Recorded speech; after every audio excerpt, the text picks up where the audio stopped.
আসসালামু আলাইকুম ওয়া রাহমাতুল্লাহি ওয়া বারাকাতুহু।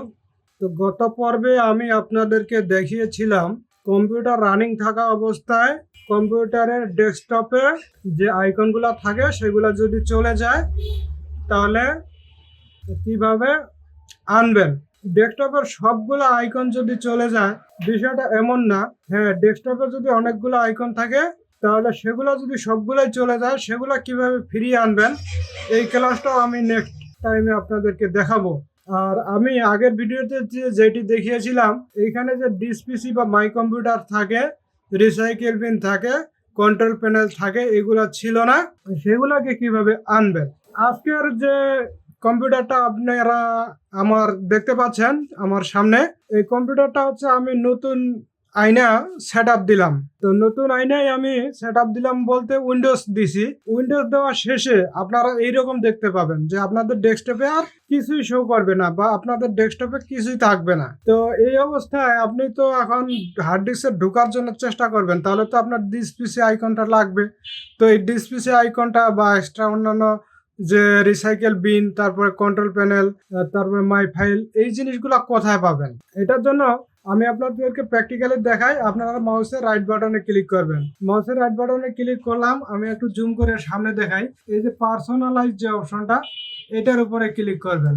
পার্সোনালাইজে ক্লিক করার পরে আপনারা এই যে এই পাশে বাম সাইডে দেখেন যে থিমসে আসার পরে আপনারা দেখবেন ডান সাইডে এই যে এই পাশে আইকনটা পাবেন না। যদি এটা ছোট থাকে এটাকে আপনারা বড় করে নেবেন, ম্যাক্সিমাইজ করে নেবেন। এখন দেখেন হাতের ডান সাইডে এই যে ডেস্কটপ আইকন সেটিং, এই যে ডেস্কটপ আইকন সেটিং, এখানে ক্লিক করবেন। এখানে ক্লিক করলে আপনারা দেখেন একটা এই পাশে উইন্ডোজ পপ আপ মেনু আসে। এই যে পপ আপটাতে আপনি এই যে জুম করে দেখা, এই যে কম্পিউটারে টিক দিলাম, রিসাইকেল বিন, কন্ট্রোল প্যানেলে ট্যাপ দিলাম, এই নেটওয়ার্ক এবং ইউজ ফাইলের টিপ দিলে এটাও আসবে।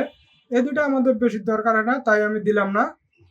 এখন এই যে অ্যাপ্লাই চাপ দিলে এটা আমার অলরেডি ডেস্কটপে চলে গেছে। তো আমি ওকে দিয়ে দিলাম। ওকে দিলে এটা ডেস্কটপে ফিট হয়ে গেছে। আমি এটাকে এই যে এখান থেকে কেটে দিলাম। দেওয়ার পরে এখন এই যে দেখেন আমার এই যে নতুন সেটআপের ডেস্কটপটাতে হাতের বাম সাইডে দেখেন আমার আইকনগুলো চলে আসছে। এখন যদি আমি ডিসপিসিতে চাপ দিই তাহলে কিন্তু দেখেন যে আমি আমার হার্ড ডিস্কে ঢুকতে পারলাম। তো আমি কি করছি, হার্ড ডিস্কের লাইনটা খুলে রাখে উইন্ডোজটা মারছিলাম, যাতে আমার হার্ড ডিস্কটা আর কোনোভাবে ফরম্যাট হয়ে না যায় বা হার্ড ডিস্কের উপরে কোনো বিপদ না আসে। তো আপনারাও যখন উইন্ডোজ দেওয়া শিখবেন বা উইন্ডোজ দিবেন, এরকম করে যদি এসএসডি থাকে তাহলে হার্ড ডিস্কের লাইনটা খুলে ধুয়ে আপনারা উইন্ডোজ দিবেন। এতে আপনারা মূল যে ডাটাগুলো সেগুলো সেভ হবে, আর কোনো বিপদের সম্মুখীন হতে হবে না। শুরুর দিকে যারা ক্লাস করে তাদেরকে আমি এটা দেখাইলাম এই জন্যই যে তারা এখান থেকে আইডিয়া পাবে এবং এই আইডিয়াটাকে সারা জীবন কাজে লাগাইতে পারবে। পরবর্তীতে আরো ডেস্কটপের খুঁটিনাটি বিষয় দেখাবো। তো আমি আজকে কথা দিয়েছিলাম যে কম্পিউটার রানিং থাকা অবস্থায় যদি সবগুলো আইকন হাইড হয়ে যায় তখন কিভাবে ফিরিয়ে আনবেন। তো এই ভিডিওটা আমি নেক্সট পর্বে অর্থাৎ তৃতীয় ক্লাসে দিব ইনশাআল্লাহ।